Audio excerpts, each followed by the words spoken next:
ओम नमो भगवते वासुदेवाय।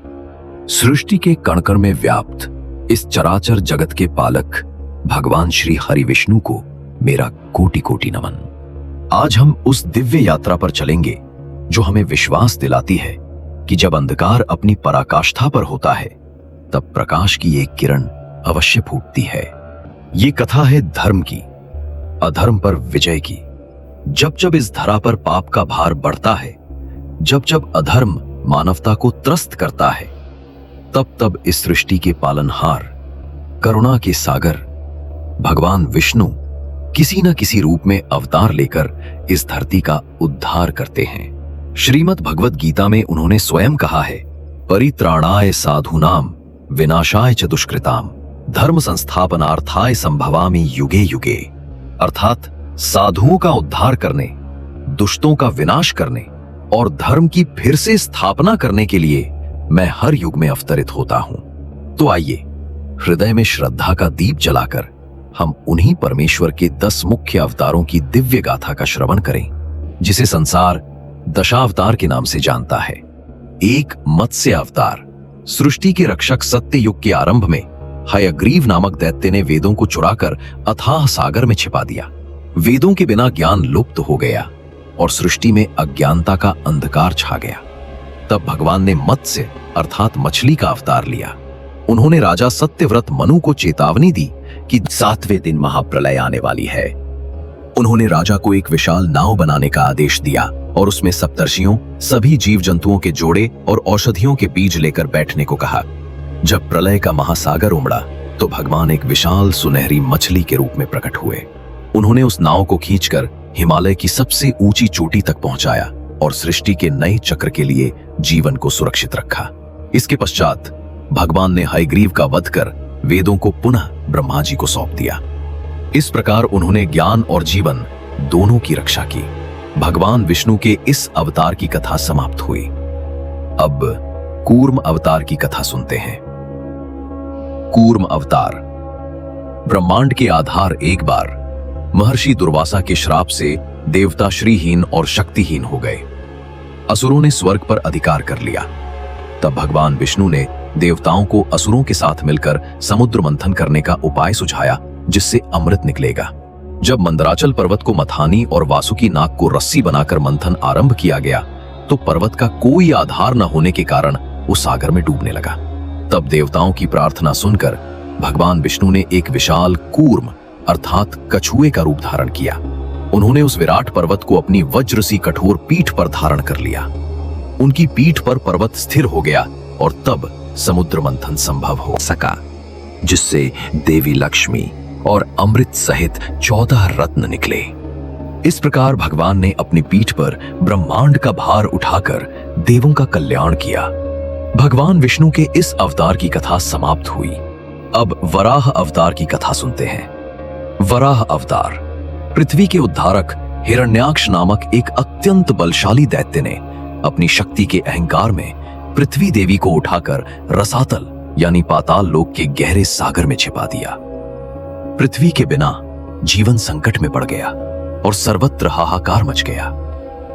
तब देवताओं की स्तुति सुनकर भगवान विष्णु ब्रह्मा जी की नासिका से एक छोटे से वराह सुअर के रूप में प्रकट हुए और देखते ही देखते उन्होंने एक विशाल पर्वत के समान आकार धारण कर लिया। उन्होंने सागर में प्रवेश किया, अपनी दाढ़ों पर पृथ्वी देवी को उठाया और जब वे ऊपर आ रहे थे तब हिरण्याक्ष ने उन्हें चुनौती दी। दोनों के बीच भयंकर युद्ध हुआ और अंत में भगवान वराह ने हिरण्याक्ष का वध कर दिया। उन्होंने पृथ्वी को पुनः ब्रह्मांड में उसकी कक्षा में स्थापित किया और जीवन को बचाया। भगवान विष्णु के इस अवतार की कथा समाप्त हुई। अब नरसिंह अवतार की कथा सुनते हैं।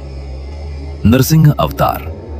भक्त के रक्षक हिरण्याक्ष के भाई हिरण्यकशिपु ने कठोर तपस्या करके ब्रह्मा जी से विचित्र वरदान प्राप्त किया कि उसकी मृत्यु न मनुष्य से हो, न पशु से, न दिन में, न रात में, न घर के अंदर, न बाहर, न धरती पर, न आकाश में और न किसी अस्त्र शस्त्र से।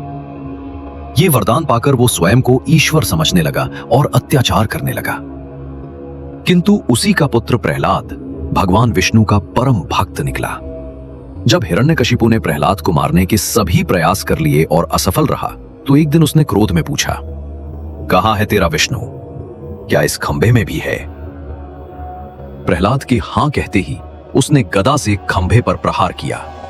तभी खंभे को चीरते हुए भगवान नरसिंह प्रकट हुए, जिनका शरीर मनुष्य का और मुख सिंह का था। उन्होंने संध्या काल में महल की देहरी पर हिरण्यकशिपु को अपनी जांघों पर लेटाकर अपने तीक्ष्ण नखों से उसका सीना चीर दिया और अपने भक्त की रक्षा की। भगवान विष्णु के इस अवतार की कथा समाप्त हुई। अब वामन अवतार की कथा सुनते हैं। वामन अवतार 3 पग में त्रिलोक विजेता भक्त प्रहलाद के पौत्र राजा बलि अत्यंत दानी थे, किंतु उन्होंने अपने बल से तीनों लोकों पर अधिकार कर लिया था। देवताओं का अधिकार वापस दिलाने के लिए भगवान विष्णु ने एक बौने ब्राह्मण वामन के रूप में अवतार लिया। वे राजा बलि की यज्ञशाला में पहुंचे और दान में केवल 3 पग भूमि मांगी। दानी बलि ने वचन दे दिया। तभी वामन देव ने अपना विराट रूप धारण किया। उन्होंने एक पग में पूरी पृथ्वी और दूसरे पग में संपूर्ण आकाश नाप लिया। जब तीसरे पग के लिए कोई स्थान नहीं बचा, तो राजा बलि ने अपना सिर आगे कर दिया। भगवान ने उसके सिर पर चरण रखकर उसे पाताल लोक का स्वामी बना दिया और देवताओं को उनका स्वर्ग लौटाया। भगवान विष्णु के इस अवतार की कथा समाप्त हुई। अब परशुराम अवतार की कथा सुनते हैं। परशुराम अवतार अधर्मियों का संहारक। त्रेता युग में जब क्षत्रिय राजा अत्यंत अहंकारी और अत्याचारी हो गए, तब भगवान विष्णु ने महर्षि जमदग्नि के पुत्र परशुराम के रूप में अवतार लिया। जब राजा सहस्रार्जुन ने बलपूर्वक उनके पिता के आश्रम से कामधेनु गाय छीन ली, तो परशुराम ने उसका वध कर दिया। इसका प्रतिशोध लेने के लिए सहस्रार्जुन के पुत्रों ने उनके पिता जमदग्नि ऋषि की हत्या कर दी। अपनी माता का विलाप देखकर परशुराम ने प्रतिज्ञा ली कि वे इस पृथ्वी को अत्याचारी क्षत्रियों से विहीन कर देंगे। इसके बाद उन्होंने 21 बार पृथ्वी का भ्रमण करके दुष्ट और अहंकारी क्षत्रिय राजाओं का संहार किया और धर्म की स्थापना की। भगवान विष्णु के इस अवतार की कथा समाप्त हुई। अब श्री राम अवतार की कथा सुनते हैं। श्री राम अवतार मर्यादा पुरुषोत्तम। त्रेता युग में लंका के राजा रावण के अत्याचारों से तीनों लोक त्रस्त थे। उसका संहार करने और संसार में धर्म और मर्यादा की स्थापना के लिए भगवान विष्णु ने अयोध्या के राजा दशरथ के पुत्र श्री राम के रूप में जन्म लिया। पिता के वचन का मान रखने के लिए उन्होंने 14 वर्षों का वनवास स्वीकार किया। वनवास के दौरान रावण ने छल से माता सीता का हरण कर लिया। भगवान राम ने वानरों की सेना के साथ समुद्र पर सेतु बनाया, लंका पर चढ़ाई की और अधर्मी रावण का वध करके धर्म की विजय सुनिश्चित की। उनका शासन राम राज्य कहलाया, जो आज भी एक आदर्श शासन का प्रतीक है। भगवान विष्णु के इस अवतार की कथा समाप्त हुई। अब श्री कृष्ण अवतार की कथा सुनते हैं। 8 श्री कृष्ण अवतार। जगत गुरु द्वापर युग में जब कंस और कौरवों जैसे अधर्मियों के पाप से पृथ्वी कराह रही थी, तब भगवान विष्णु ने श्री कृष्ण के रूप में अपना परिपूर्ण अवतार लिया। उन्होंने मथुरा के कारागार में जन्म लिया। बाल्यकाल में उन्होंने अपनी लीलाओं से सबका मन मोह लिया और अनेक असुरों का संहार किया। युवावस्था में उन्होंने अत्याचारी कंस का वध किया। महाभारत के महायुद्ध में वे अर्जुन के सारथी बने और जब अर्जुन मोह से ग्रस्त हो गए, तब उन्होंने कुरुक्षेत्र में श्रीमद् भगवद गीता का दिव्य उपदेश दिया, जो आज भी मानवता का मार्गदर्शन करता है। उन्होंने धर्म की स्थापना के लिए पांडवों का साथ दिया और अधर्म का नाश किया। भगवान विष्णु के इस अवतार की कथा समाप्त हुई। अब बुद्ध अवतार की कथा सुनते हैं। 9 बुद्ध अवतार। करुणा के सागर। वैष्णव मान्यता के अनुसार जब कुछ लोग वैदिक यज्ञों में पशु बलि देकर हिंसा फैला रहे थे और धर्म के नाम पर पाखंड कर रहे थे, तब उन्हें अहिंसा का मार्ग दिखाने के लिए भगवान विष्णु ने राजकुमार सिद्धार्थ के रूप में जन्म लिया।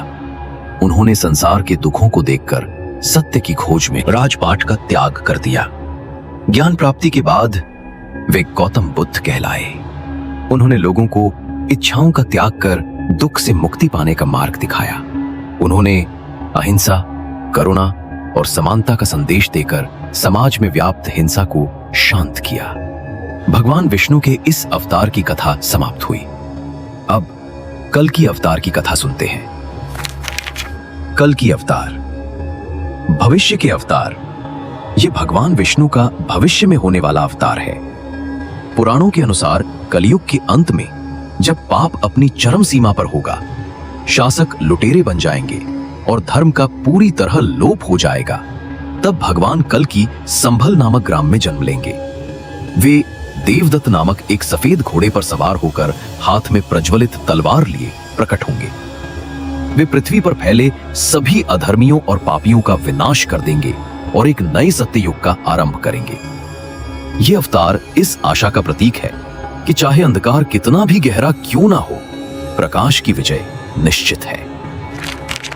उपसंहार तो ये थी भगवान श्री हरि विष्णु के दशावतार की दिव्य कथा। हर अवतार एक उद्देश्य लेकर आया और हमें सिखाया कि ईश्वर अपनी सृष्टि की रक्षा के लिए सदैव तत्पर रहते हैं। ये कथा हमें विश्वास दिलाती है कि सत्य परेशान हो सकता है, पराजित नहीं, और अंतिम विजय सदैव धर्म की ही होती है। जय श्री हरि।